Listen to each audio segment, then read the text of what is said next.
Proyecto de investigación asociativa Despatriarcar y Descolonizar desde el sur de Chile. Género e investigación en la formación inicial docente presenta La Manzana, saberes para investigar y crear, conducido por las profesoras Rubí Carreño y Ainhoa Vázquez. Un espacio donde se explorarán temas fascinantes sobre investigación, contingencia y creatividad. Hola, ¿cómo estás, Ainhoa? Hola, buenos días. O buenas tardes. O buenas tardes. O buenas noches. A la hora que nos estén escuchando. Sí, siempre serán buenas. Aquí es La Manzana. ¿De qué se trata este podcast? Que yo escucho a esas expertas en nada, me hubiera encantado haberlas plagiado, pero ya había sido demasiada desvergüenza. Y además que nuestras invitadas son todas expertas en algo, entonces también habría sido publicidad engañosa. Exactamente. La Manzana es un podcast que tiene como finalidad mostrar, conversar, discutir sobre el trabajo de investigadoras y creadoras. Fíjate que está centrado solo en mujeres. En algún momento podemos discutir eso también porque es así. Y se llama La Manzana en honor a la primera desobediente que quería saber, tenía curiosidad, que era Eva. Y si es que si es que le hacemos caso a la historia, ¿cierto?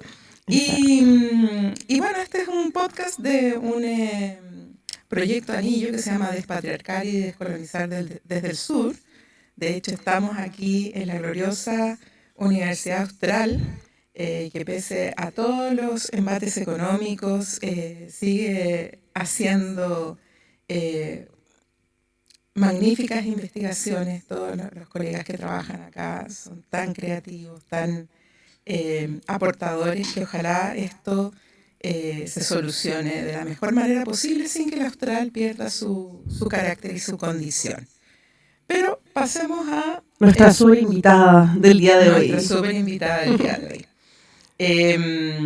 Bueno, ¿tú conoces a María José Barro? Afortunadamente, tengo la posibilidad de conocer a esta invitada de lujo que tenemos, que es María José. ¿Y por qué lado la Barro conoces? Cruz. Fuimos compañeras en la universidad y después nos hicimos amigas, colegas en el tiempo, así que hemos trabajado en cosas juntas.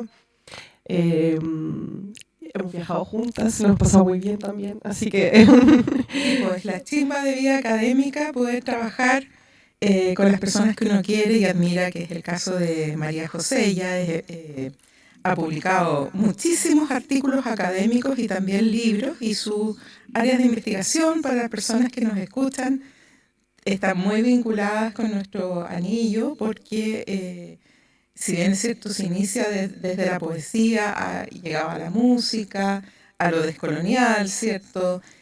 Al ecofeminismo. Esas son sus áreas de presentación, de investigación. Y ahora está en un proyecto de un clásico de todos los tiempos, que es Gabriela Mistral. Y bueno, ahí le podremos preguntar y más directamente a ella. Pero antes, hacemos nuestras preguntas de rigor. Hacemos nuestras preguntas de rigor. Yo voy a empezar entonces a disparar con las preguntas de rigor. ¿Estás lista? Sí, hola Rubí, hola Ainhoa, muchas gracias por la invitación. Gracias a ti. Gracias a ti, estamos felices de que estés con nosotras. Bueno, una cosa que faltó decir es que también María José trabaja ahora en la Universidad Adolfo Ibáñez. Eso es cierto. También hay que reconocer ahí las universidades que por supuesto, nos dan cobijo, ¿cierto? Así que bacán. Bueno, vamos a partir entonces con estas preguntas. Nuestra primera pregunta de rigor de este podcast es: ¿qué y cómo has desobedecido para llegar al camino en que estás ahora? Exactamente. O a lo mejor has sido súper obediente, no sabemos. Es una buena pregunta, en verdad. No, yo creo que de todas maneras ha habido un camino de desobediencia, sin duda. Y desde el momento, yo creo, en que empecé a estudiar sobre todo poetas mapuches, que eso partió como en la licenciatura, y empecé a estudiar además a un autor que en ese momento muy poca gente conocía, que era David Añir. Y para mí fue como súper significativo, bueno, por un lado encontrarme con ese autor que yo también como que recién en ese momento empecé a conocer, empecé a leer. Ahí él tenía recién un libro que era este Mapurbe, Venganza Raíz. Y en el fondo, claro, en ese momento todavía no tenía, digamos, como, no sé, toda la... Hoy en día, claro, existen muchas tesis, artículos académicos sobre su poesía, pero en ese momento, digamos que estaba recién como comenzando a circular como los circuitos literarios, culturales, comillas, un poco más oficiales. Y yo creo que ese fue como un primer acto como de desobediencia, que tenía que ver con finalmente estudiar la poesía de, como dice él, un mapuche de hormigón, un maestro de la construcción, y que además él mismo hacía una escritura que era desobediente en sí misma, que vino a romper como todos los cánones, todos los estereotipos, todas las romantizaciones en torno al mundo mapuche, desde una escritura centrada en la ciudad y una estética y una ideología punk. Entonces, bueno, para mí fue muy significativo aprender como el trabajo de la investigación a partir de este autor, de su propia escritura, y de ahí empezar como a profundizar, digamos, como en la escritura mapuche, sobre todo en la poesía, eh, y empecé, yo diría, como un propio proceso en esto como desobediencia, también de descolonización de mis propios imaginarios, de mis propios saberes, entonces fue también en mi proceso investigativo un proceso de desaprendizaje permanente, en el que estoy todavía como en el día a día. Entonces yo diría que sí, que en el fondo las desobediencias, al menos desde el lugar como académico y de investigación, también tiene que ver con quiénes son los autores que uno lee, que uno estudia, que uno cita, y de qué manera también uno deja que esas voces, que todos esos conocimientos, que esa literatura, a uno también la vayan transformando como persona, en su visión del mundo, en cómo uno se para frente al mundo, digamos. Así que sí. O sea, concuerdo, digamos, con esa primera forma de leer una práctica de investigación, digamos, desde la desobediencia. Y bueno, también quería comentarles a quienes nos escuchan que María José inició una línea de investigación que era de arte y activismo, ¿no? Ella es creo que la primera persona en Chile que por lo menos toma esos nombres, no es que haya sido la primera que lo haga, pero como objeto de investigación, sí, sí es por lo menos el primer Fondesit adjudicado corresponde a ella, ¿cierto? Sabemos que no es el único espacio donde se investiga, lo hemos dicho mucho en este podcast, pero es un reconocimiento para ella. Y bueno, en relación a esa cruce de arte y activismo y también de este pasarte a la música, ¿tuviste que desobedecer algunas voces o escuchar otras? A lo mejor Eh, desobedecer es dejar de escuchar algunas cosas y empezar a escuchar otras. Claro. Pues eso es lo que dijiste recién en algún punto, ¿no? sí, o sea, claro, yo creo que, bueno, también eh, tuve la suerte también en la universidad de contar también con maestras y profesoras importantes, ¿cierto? Entre ellas tú, Rubí, que también mientras éramos estudiantes nos enseñaron que habían otras posibilidades de escritura, de hacer crítica literaria y de hacer investigación y que tenía que ver con precisamente desobedecer y atreverse a pensar que la música popular y las letras son literatura. Entonces, efectivamente, claro, hubo que desobedecer, pero también a mí me parece importante como hacer ese reconocimiento de toda una generación entre las que nos encontramos yo, también Ainhoa, de haber sido formados y guiados con mucho cariño, pero también con mucho rigor académico, investigativo, para atender a esas otras manifestaciones culturales que, claro, desde una academia más tradicional, más convencional, muy apegada a la letra, no eran consideradas como literatura. Entonces, efectivamente, claro, ahí estamos en un terreno, digamos, en disputa, pero nosotros también tuvimos la suerte de estar ahí como en ese espacio fronterizo intersticial que sí nos permitió darnos cuenta y aprender que eso efectivamente también era literatura, que también era un lugar que se debía estudiar con rigurosidad, con atención, que era un lugar de aprendizaje y de desaprendizaje. Entonces, claro, estudiar música desde los estudios literarios, desde los estudios culturales, eh, o sea, de todas maneras sí, es un acto de desobediencia, pero creo que no fue un camino que yo haya hecho sola, sino que fue de todas maneras acompañado, incitado y motivado, en el mejor sentido de la palabra, por personas que estaban antes que nosotros también haciendo su recorrido. Muchas gracias. ¿Hace la segunda pregunta tú o la hago yo? Ya la tercera, porque Pero es que hay que manifestarla. hay que manifestarla. Ok, Sí. entonces voy a hacer entonces la segunda pregunta, que está muy ligada con la pregunta anterior, y es: ¿quién te ayudó a desobedecer? Ujú. Bueno, ya un poco respondí de alguna manera, ¿cierto? Que creo que Rubí fue muy importante en el camino. También yo le agradecería quizás mucho también a los escritores que investigo. Han sido los artistas también, todos ellos muy generosos conmigo. eh, Porque en el fondo ellos también han estado dispuestos como a entablar una relación más allá como del investigador y el artista y que se ha ido finalmente transando en algunos casos una suerte como de amistad, de cariño, que me ha permitido también entrar desde otro lugar, digamos, a su literatura, sus libros. Entonces yo diría que también ha sido muy bonito, digamos, ese ejercicio de, en el fondo también entrar en contacto con las personas directamente, con sus historias de vida y aprender de ellas más allá, digamos, como de sus productos, comillas, concretos, literarios, musicales o artísticos, y ir formando también alianzas, digamos, como más allá de quienes nos movemos más dentro de las universidades, dentro de la academia, en el fondo, y también pensar la academia entonces desde este tejido o este entramado, digamos, como más amplio, que tiene una pata en la universidad, pero también, no sé, en la calle, en las escuelas, o con los mismos artistas, una cosa mucho más colaborativa, de alianzas, de vínculos más amplios. Entonces, bueno, eso para mí ha sido como muy, muy importante. También activistas, por ejemplo, pienso, no sé, mujeres también de Modatima, con los cuales en el camino hemos ido trenzando como una amistad y vínculos que han sido muy significativos porque al final investigar esto no tiene que ver como con el trabajo solamente, con algo laboral, sino que tiene que ver con algo que en el fondo te da vuelta como tu biografía también, tu vida, tu forma de pararte frente al mundo. Sí, absolutamente. Y bueno, y la última pregunta de rigor, después seguimos hablando, por supuesto, pero de las preguntas de rigor de este programa, es: ¿a quién favoreció el hecho que tú desobedecieras?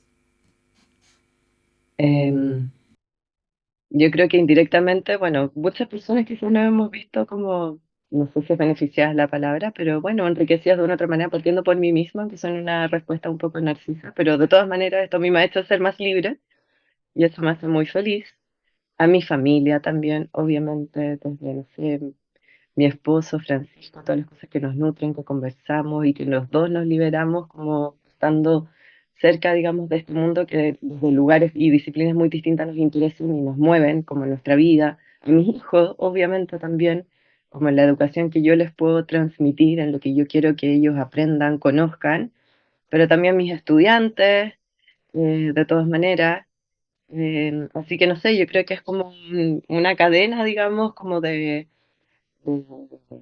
de personas, de sucesos, como saberes que se van ahí como entretejiendo y que se van como amplificando y ramificando y uno no sabe finalmente como en qué termina eso, digamos, ¿cierto? Pero son como eslabones que de alguna manera ahí se van amplificando y van generando finalmente, me imagino, como ciertas transformaciones eh, que finalmente claro, son como pequeñas semillitas que contribuyen quizás de una u otra manera a que podamos hacer algo con respecto al mundo en que vivimos. O sea, hoy precisamente que se cumplen, no sé, 5 años de la revuelta popular y bueno, precisamente ayer estuvimos en la en la casa central de la Universidad de Chile escuchando una conferencia de Elisa Loncón y Cristina Dorador y que fue como muy sentida y muy emocionante para todos escucharlas a ella.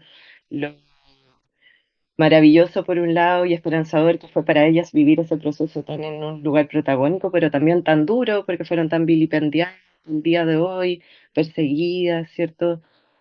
Entonces, es bonito también ver que en el fondo el trabajo de uno y de tantas otras personas, de una u otra manera, igual siempre va dejando sus semillitas y nos permite tener todavía como cierta esperanza en un contexto que hoy en día está resultando a ratos un poco hostil, digamos, a nivel tanto nacional como global, digamos.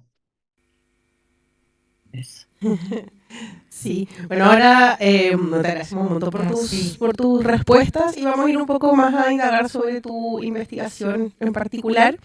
Y bueno, a mí me interesa súper harto que nos cuentes cómo llegaste a esto de la música, que ya estaba un poco aquí puesto en el tapete, ¿no? Ya algo has conversado respecto a esto. Pero es sumamente interesante porque la carrera a nosotros sí nos enseñan a que tenemos que analizar poesía, que tenemos que analizar principalmente cosas más tradicionales. Y este cruce, muchas veces, bueno, Rubí que también trabaja con música, yo que también trabajo con temas de música, nos hemos encontrado con estas piedras de tope en algunos casos que nos dicen como, bueno, pero esto, o sea, ¿qué es esto, no? ¿Qué es esto de que estén analizando música? ¿Qué les sirve? ¿Para qué? ¿Por qué? Esto no es literatura, ¿no? Entonces, ¿cómo fue ese paso que diste? O sea, bueno, yo creo que también tiene que ver con una cosa como biográfica. O sea, yo nací también como en una familia siempre muy vinculada a la música, sobre todo por el lado de mi papá, como que venimos de una familia donde todos tienen así como inquietudes y talentos musicales, no sé, tocar instrumentos, cantar, como una familia muy realmente vinculada, digamos, al quehacer de la música. Mi papá también es muy melómano, entonces yo crecí como en una familia donde en el fondo había un muro este gigante, no de libros, sino que de discos, por ejemplo. Entonces siempre la música fue como parte de mi vida. Y mientras estudiaba literatura también me daba cuenta que en el fondo también muchos de los escritores que leía o los poetas, los imaginarios musicales también eran muy importantes. No sé, pues mencionaba antes a David Niñir, uno no lo puede entender sin el punk. O sea, es súper importante como leer el punk, pensar qué estaba ocurriendo como con el punk chileno también en ese momento para entender como la propuesta que él estaba elaborando ahí en Mapurbe. O sea, yo también trabajaba como sobre todo en el Magíster, a otro poeta que a mí me gusta mucho que se llama José Ángel Cueva, y en el fondo también uno no podía entender como su escritura sobre la dictadura, digamos, sin, sin los imaginarios, por ejemplo, sobre el rock, que aparecen también como en su poesía. Entonces, por un lado también, o sea, por un lado me pasó eso, como en el fondo encontrarme con literatura, donde en el fondo la música estaba muy presente, cómo se articulaban como las voces, los sujetos, los imaginarios.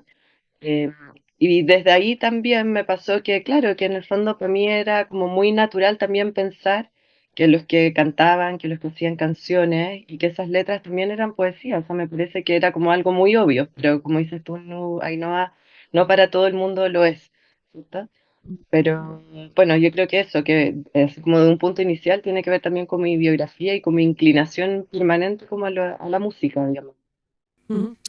Sí, bueno, y cuéntanos un poco, porque acá en la gente que nos escucha no necesariamente, nosotros en realidad de repente damos como muy por sentado que la gente sabe con quién estamos conversando. Entonces Damos por sentado que saben quiénes somos nosotras. partiendo, claro.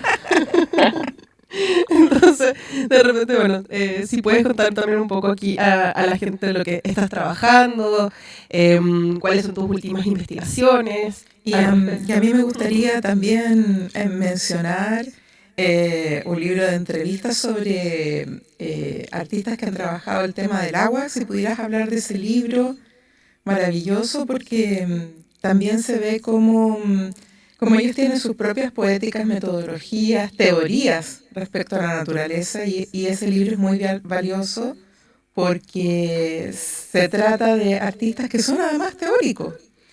Entonces es bastante rico llegar ahí a través de entrevistas que son además más agradables de leer, digamos las cosas como son. Porque está la cosa oral y el diálogo, ¿cierto? Y también lo del agua, eso me encantaría poder escucharlo. Sí, bueno, y justo, no sé, yo diría como 2018 estaba ahí con un Fondesit de postdoctorado donde, un poco lo que mencionaba Rubí al comienzo, estaba trabajando los cruces como entre arte, literatura y activismo. Precisamente después, al año siguiente, vino la revuelta popular, que fue como un momento así como de apogeo máximo, de creatividad y de expresiones artísticas en las calles. Entonces eso en términos de mi investigación fue maravilloso, porque en el fondo estaba ocurriendo como en todo su esplendor todo lo que yo me había como propuesto estudiar, digamos, en esa investigación.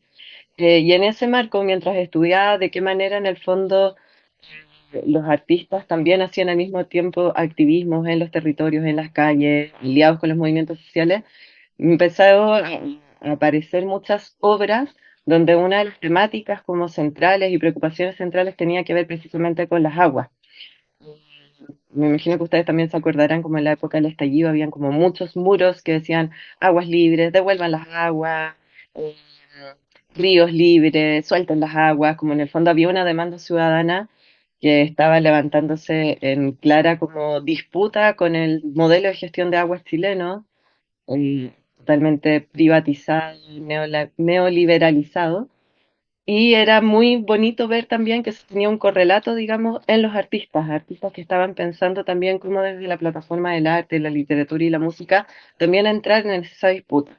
Entonces, bueno, ahí también partió, digamos, como parte de mi inquietud como investigadora de tratar de empezar a cartografiar, por decirlo de alguna manera, y a reunir una suerte como de corpus de distintos como artistas visuales, performers, músicos que en el fondo hacían una defensa de las aguas, pero también, y eso me parece importante como decirlo, en el fondo, artistas donde el agua también era como una puerta de entrada para hacer como un ejercicio también como autorreflexivo, metaliterario, para pensar también su propia práctica artística o para pensar también sus propios como devenires identitarios. En el fondo, no solo es una cuestión como ambiental, ecológica, sino que también el agua, digamos, es un lugar enunciativo desde el cual pensar otras cosas. Entonces, bueno, ahí después se me ocurrió hacer como un libro, este libro que se llama Aguas Libres, conversaciones con artistas y activistas por la defensa de las aguas en Abya Yala, donde, bueno, esto fue después ya como en la pandemia, así que casi todas estas entrevistas en verdad fueron por Zoom. Y entrevisto, no sé, bueno, artistas chilenos, mapuches, pero también, no sé, pues por ejemplo a Carolina Caicedo, que es colombiana, a Denis Chapon también, que es un director francés que hizo este cortometraje muy famoso sobre las guerras del agua en Cochabamba, que se llama La Abuela Grillo. Entonces fueron como una serie de conversaciones donde hablamos como muy libremente, fluidamente, para seguir ahí con los imaginarios acuáticos, sobre sus trabajos, digamos, cómo se fueron articulando, cómo ellos mismos también se fueron involucrando, digamos, con estas demandas sociales. Y para mí fue un gran aprendizaje hacer este libro y tengo muchas ganas de hacer una segunda parte porque cada vez, obviamente, aparecen más artistas, más músicos que están también trabajando por las aguas y pensando desde las aguas, que eso también lo encuentro muy, muy iluminador. Así que bueno, estoy en eso, digamos. Y eso actualmente, en que también esta es parte de tu investigación actual, cuéntanos un poco de lo que estás haciendo ahora. Sí, pues, o sea, bueno, siempre he estado como que las aguas están ahí presentes todo el tiempo. Ahora, así como en términos como formales, oficiales, tengo un fondo de iniciación que se acaba este año, que ahí volví a mi cauce, comillas, un poco más, más tradicional en términos de lo literario, porque estoy haciendo un diálogo entre Manuel Rojas y Gabriela Mistral, sobre todo como desde la experiencia del caminar, del cuerpo. Y bueno, y inevitablemente igual han aparecido también ahí las aguas, sobre todo en el caso de Mistral. Por un lado, porque ella pasó todos sus viajes, digamos, todos los que hizo por, o sea, Europa, América, digamos, todos los hacía también en barco. Entonces también me fui encontrando con muchas cartas o artículos donde ella narra como su experiencia del mar, que tiene una visión muy positiva como del mar como un lugar de libertad, como de emancipación. Tiene unos textos preciosos sobre eso, entonces he estado también indagando un poquito eso, pero también muchos textos donde ella habla de distintas formas del agua, no sé, por ejemplo, ríos, pozones, y donde ahí también hay como una lectura identitaria de su devenir indígena, mestiza, desde las aguas como una forma de volver a reencontrarse con sus propias raíces. Entonces, bueno, y claro, estoy haciendo este diálogo cruzado Mistral Rojas, pero siempre inevitablemente y que tiene que ver con las obsesiones propias y las aguas se cuelan por ahí y aparecen. Pero claro, básicamente mi investigación actual tiene que ver con eso, con pensar estos dos escritores que vienen de orígenes, digamos, muy similares, populares, autodidactas, ¿cierto? Que lograron hacerse un lugar sumamente importante como en el campo literario e intelectual, simplemente por sus propios méritos, por su propio trabajo, recurriendo además al periodismo, por ejemplo. Entonces, bueno, de eso se trata un poquito. Y de los escritores más recientes que podrías comentar para eh, nuestra audiencia, vamos a decirlo así. Porque no somos dueños de nada, pero queremos tener una audiencia. Bueno, por un lado, para mí, o sea, obviamente está resultando como muy interesante los artistas y los escritores mapuches que se definen a sí mismos como mapuches champurrias. Estoy pensando, por ejemplo, en Daniela Catrileo, Seba Calfuqueo, Paula Baeza, Milla. Todos ellos están haciendo trabajos que tienen que ver de una u otra manera con las aguas.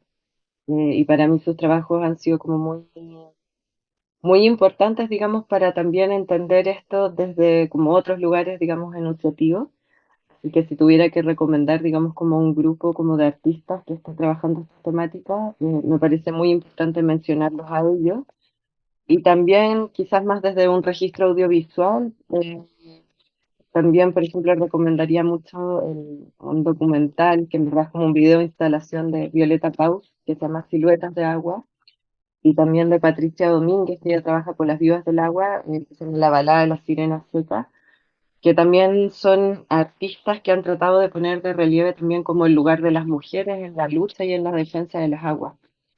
Bueno, y esos son videos además que uno puede encontrar como fácilmente en YouTube, que trabajan precisamente con las zonas de sacrificio, por ejemplo, Petorca, Lutero Kitsuncaví, pero tratando de contar también cómo el hecho de vivir en una zona extractiva eh, tiene una marca de género, de clase, de raza, y ellas, claro, buscan contar las historias de estas mujeres, pero no desde una retórica así como testimonial ni de la víctima, sino que todo lo contrario también, desde el empoderamiento, el agenciamiento, y crean relatos audiovisuales además que son como muy, trabajan muy desde la sensorialidad, no solo de la mirada, sobre todo desde los sonidos, eh, una cosa como más sugerente. Entonces, bueno, también recomendaría mucho, por ejemplo, esas dos artistas y estos trabajos que tienen que ver con estos como registros más bien audiovisuales.